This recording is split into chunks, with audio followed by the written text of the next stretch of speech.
Hello everyone, in this video I'm going to walk you through on how to place an order on eToro.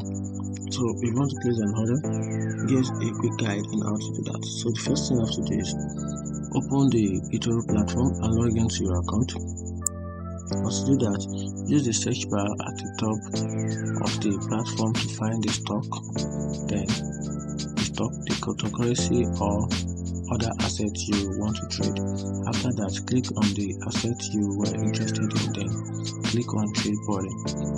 This will open the trade window for you. Then in the trade window you can set the amount you want to invest. You can also set the parameter like the stop loss, the take profit, leverage if applicable.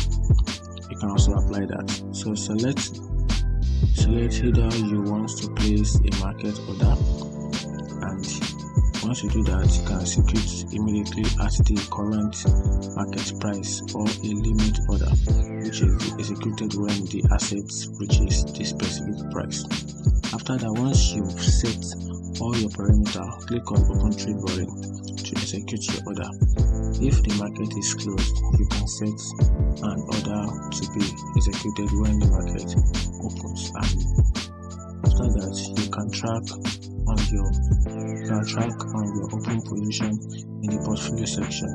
You can also modify to close your position from there, and that's it. If you find this video helpful, turn on the notification button and follow for more.